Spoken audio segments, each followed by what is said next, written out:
Xo'p, bugungi mavzumiz Reed and Challengeworth kitobining 10-uniti bo'ladi. Growing Deserts degan maqolani ko'rib chiqamiz. Xo'sh, birinchisida aytyapti useful, foydali degani to'g'ri javob D bo'ladi, helpful sinonim bo'ladi. Keyingisi ruin degani vayron qilmoq, E bo'ladi, make something unusual, ya'ni noodatiy holga keltirib qo'yish degan ma'nosi ham bor. Damage degan zararlasha, hardga sinonim bo'ladi. Treat degani mehribonlik qilish yoki g'amxo'rlik qilish, care for bo'ladi. Spread tarqalmoq, to'g'ri javob B. Serious jiddiy degani C javob sinonim bo'ladi. Matnga o'tiramiz.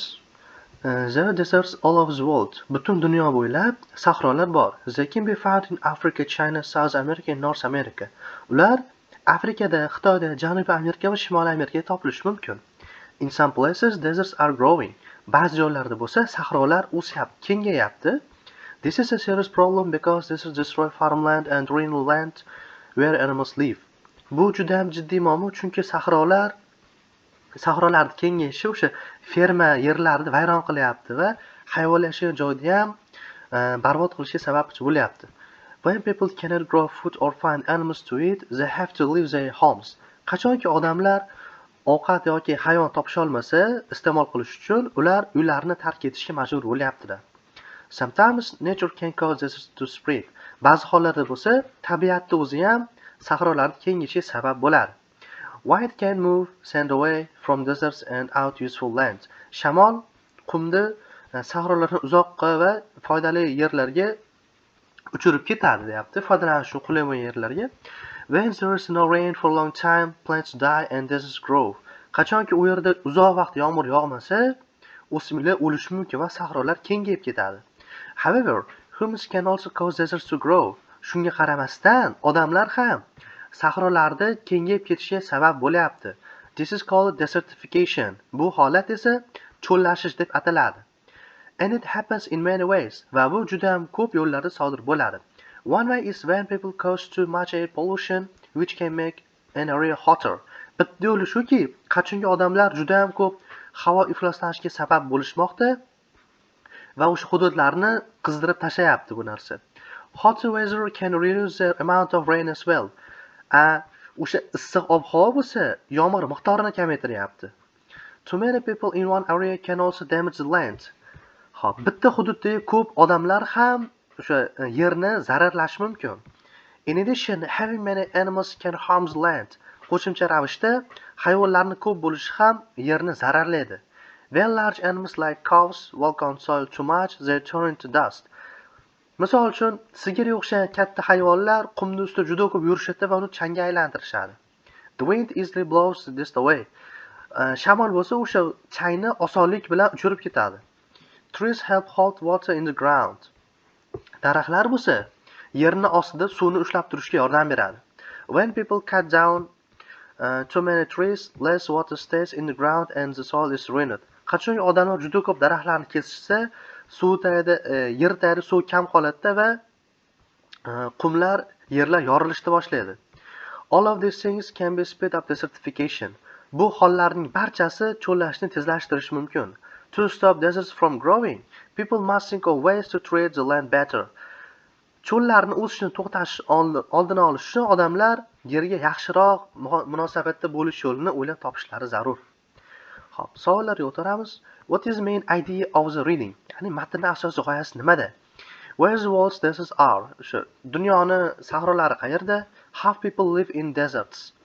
Odamlar cho'llarda qanday qilib yashashadi? Why some deserts are growing? Nimaga ba'zi sahrolar o'syapti, kengayapti? How cows can stop deserts from growing? Qanday qilib sigirlar cho'llarning kengayishini to'xtatishi mumkin? Ha? Xo'p, to'g'ri javob C bo'ladi. Ya'ni ochiq oyat aytib berdi-da mana. Cho'l nimadan uchun kengayib turgan sababini aytib beryapti bizga. O'shaning uchun C ni olsak bo'laveradi. Where are the deserts found? Sahrolar qayerdan topilishi mumkin? Africa and South America, ya'ni Afrika, Janubiy Amerikada, United States yoki Chinadan, useful land, foydali yerlardan, ya'ni dehqonchilik, bog'dorchilik uchun all around the world, butun dunyodan. To'g'ri javob D bo'ladi. Siz cho'llarni butun dunyodan topsiz bo'ladi. Which is not cause of deserts growth. Xo'p, cho'llarni kengayishiga nima sabab bo'lmaydi? No wind, no rain, using land too much, many animals. Xo'p, Shimoliy bo'lsa cho'llar kengaymaydi. Ya'ni shamol borilgani uchun shamol uchilib ketadi. O'sha sabab kengayib ketyapti. To'g'ri javob A bo'ladi. How do humans cause desert growth? Odamlar qanday qilib sabab bo'ladi cho'llarda o'sib ketishiga, ya'ni kengayib ketishiga? By causing pollution, by eating all the vegetables, by planting trees, by moving sand. Yuqorida aytdiki, odamlar air pollutionga sabab bo'layapti dedi. Shu sababdan o'sib ketyapti cho'llar deb aytdi matnda. O'shaning uchun biz causing pollution deb olsak bo'laveradi. How can humans stop desert growth? Odamlar qanday qilib sahrolarda o'sishini to'xtatishi mumkin? By using bicycles less, velosipeddan foydalansin, ko'proq sigirlarni o'stirsin, sigirlar boqsin, daraxtlar ko'proq kessin va kamroq ko'paysin odamlar, ya'ni globallashuv kamroq bo'lsin deyapti. To'g'ri javob D bo'ladi, ya'ni kam farzandli bo'lish cho'llarni kengayishini oldini olishi mumkin. Idiomalarga o'tamiz. All over, hamma yerda, hamma yerda topiladigan, as well as, shuningdek, speed up, tezlashtirmoq. This program will your computer. Bu dastur seni kompyuterini nima qiladi? Biz tezlashtiradi degan speed up varianti olsak bo'laveradi. I love chocolate cake, ice cream. Men shokoladli tortni yoqtiraman va shuningdek marojnani ham desak as well as olsak bo'laveradi. Oxiriga bo'lsa all over bo'ladi. The baby has food all over her face. O'sha bolani betida polni nima bor ekan? Hamma yerida ovqat bor ekan, chaqaloqda. Summary. There are deserts all around the world. Deserts are getting bigger in some places. This is a problem. Seriyada olsak bo'ladi mana. Butun dunyo bo'ylab sahrolar bor va bular kengayib ketyapti. Bu juda ham jiddiy muammo. Deserts can farmland. Desertlar nima qilardi? Farmlandlarni ruin qilardi, buzib tashlaydi. Not only nature but also people can cause deserts to growth. Nafaqat tabiat, balki odamlar ham sabab bo'ladi sahrolar nima qilishiga, tarqalib kengayib ketishiga. Biz spread olsak bo'ladi. Desert to spread. People can cause too much air pollution which makes weather hotter. Large numbers of people can damage land. Mana o'sha odamlar, ko'p sonli odamlar ham yerni zararlashi mumkin. Also cutting down too many trees can make the soil lose water.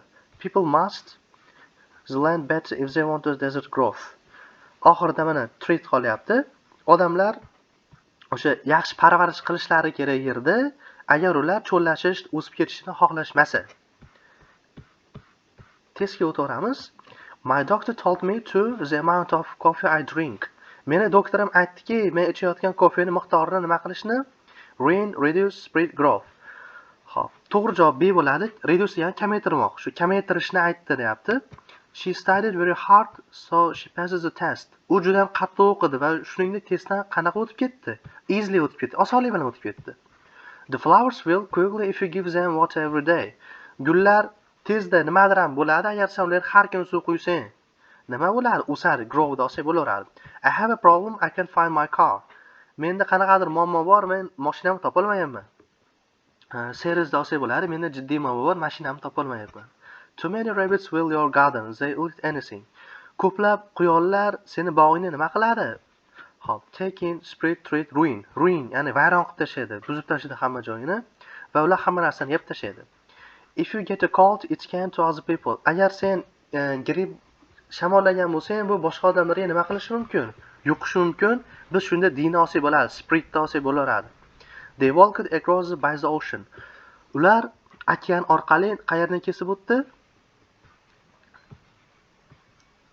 Sand bo'ladi, mana qumni kesib o'tdi ular. Please, your dog well. Don't leave it outside all the time. Iltimos deyapti, itizga yaxshi nimadadir bo'ling, uni tashqarida qoldirmang.